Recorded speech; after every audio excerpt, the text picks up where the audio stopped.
Super Paper Mario, the third game in the beloved Paper Mario series. This game, released in 2007 on the Nintendo Wii, heavily changed the formula from the original two Paper Mario games. The first two games were turn-based RPG-style games, while Super Paper Mario was more of a 2D platformer like the regular Mario games. Many fans of the series were not happy with this decision, and because of this, the game became fairly controversial. Today I'm going to state my opinion on whether I think this game really is bad, if it is a good game being dragged down by unhappy fans, or some sort of middle ground. I'm going to grade this game on 3 different points. First is story, which will include the plot and characters. Second is gameplay, which is the way the game is played throughout the story. And third is presentation, which includes the design of worlds, characters, and music. Each category will be out of 5, and the final score will be added up and simplified to a final score out of 10.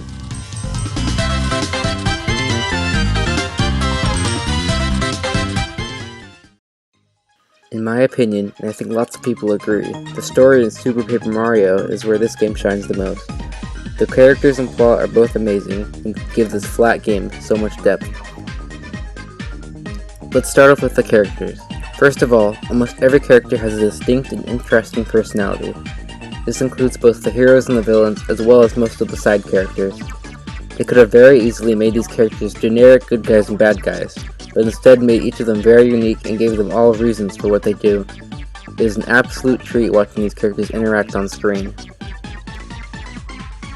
I've heard some people complain that there is too much text to click through, but I think that the great characters make all this dialogue a great part of this game.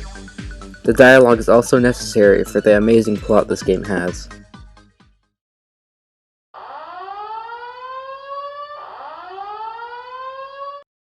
The game is very dark, especially for a Mario game. For example, in one part of the game, you and your party literally die and go to the afterlife, which are called the Underwhere and Over There in this game. In another part of the game, one of the characters, called Lovebee, is revealed to be a pure heart in disguise, which is the main item the heroes are collecting. She soon decides to give up her sentience to become a pure heart in order to help the heroes save the world. This part of the story is an example of another thing this game does right. It has tons of plot twists, and it has possibly one of the greatest twists in the entire Mario franchise, as bold a statement as that may be. If you haven't played this game and are still watching for some reason, I urge you to please skip ahead so you do not get this part spoiled. In the end of the story, the main characters use the power of the Pure Heart to defeat the villain, Count Bleck, who has the power of the Chaos Heart. One of the side villains, Dimentio, was revealed to have been aiding the heroes in defeating Count Bleck. He then takes the power of the Chaos Heart for himself and fuses with it, as well as a brainwashed Luigi to become Super Dimentio, the real final boss.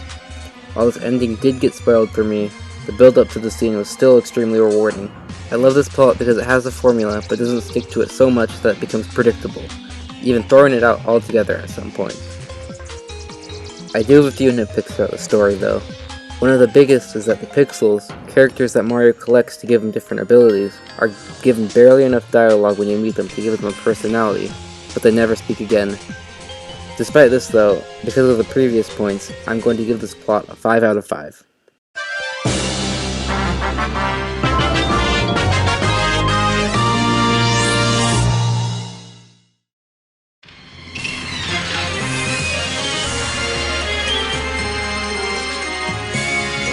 The gameplay in this game is where I think Super Paper Mario is lacking the most, although I definitely do not think that it is bad. To review the gameplay in this game, I should first explain it. While the other Paper Mario games are turn-based, as I said before, this one is real-time platforming like a regular Mario game. The mechanic in this game is that Mario can flip into the third dimension for limited time to solve puzzles and beat enemies in different ways. He can also use his pixels he collected and switch between characters for different abilities. Let's start with the good parts of the gameplay. First of all, every character you use has a unique ability, and that combined with the powers that the pixels give you, there are a near endless amount of ways you can defeat one enemy or solve one puzzle. Finding new ways to do these things just feels so rewarding. For example, if you see a row of Goombas, you could simply just jump on them to beat them more efficiently. Or you could use the pixel called Throw to pick one of them up and throw them at the others to beat them much quicker. These aren't even the only 2 ways to beat them. There are 4 different characters and 13 different pixels that give you endless options to go about doing one thing. The main mechanic, flipping, that Mario has gives everything a whole new perspective on the otherwise flat world. and I find myself constantly flipping to the third dimension just to see what things would look like, and to find any hidden secrets. Now for the parts I did not like about the gameplay. Because Mario is the only character with the flip ability, and most puzzles revolve around flipping to the third dimension, there is rarely a reason to be a character other than him. You may use the others for the occasional puzzle, but other than that, you're going to stick with Mario. Also, there is very little reason to use items besides healing ones. The items are all very gimmicky and take a lot of time to use, when you could just jump on the enemy to get the same result in all at the same time, or even quicker. Another frustrating part of the gameplay is that some areas of the game are long and repetitive. Switching between menus to select characters, pixels, and items, for example, takes way longer than it should, and the animation used when they are switching makes this process feel even longer. Areas like the Over There stairs in outer space feel very monotonous, and there is very little distinguishing one section in these areas from another. Overall, the base game is very mediocre. There are so many ways you can solve different puzzles and beat enemies in this game, but a lot of that potential is lost when all you really need to succeed is to stay as Mario for the majority of the game and only use healing items. Because of these reasons, I'm going to give the gameplay a 3 out of 5. It is good enough on its own, but there is very little reason to use all the options the game gives you.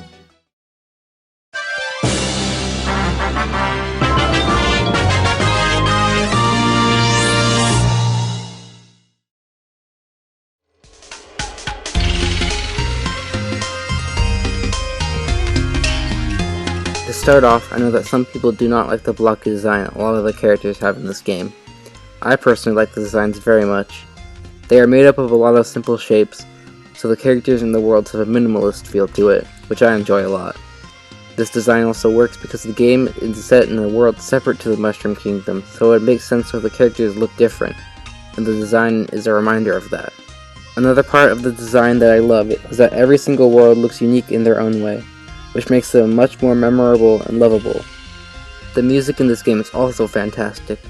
One of the parts of making this review I was looking forward to the most was adding the music from this game to the background, because it is just that good. The songs start off lighthearted and happy at first, but they quickly get darker as you go on. The tone shift in the music reflects the same darker shift in the story. One of the biggest complaints I have about the presentation is the level design in some areas. A lot of the places in the game get very repetitive and monotonous, as I said before. Some of these areas include Flipside, Flopside, parts of Castle Black, and as I said before, the Over There stairs and the outer space. The Over There stairs were especially annoying because each section, called a stair, was essentially the same, and they are very long at that. The music kept repeating as well and made it very frustrating to listen to after a while. Despite the monotony and repetition in areas like these, the overall art, UI, and music design were extremely good and did an amazing job redeeming the presentation. Because of this, I give the presentation of this game a 4 out of 5.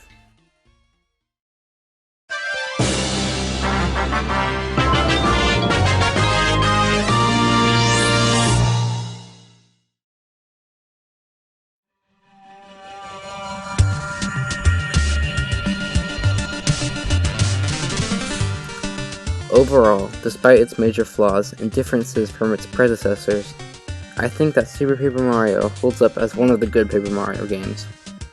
It is understandable for people to be frustrated that this isn't the Paper Mario game they are looking for, but if you look at the gameplay, plot, and design as its own thing, you still get a pretty great Paper Mario game, and because of that, I give this game an 8 out of 10.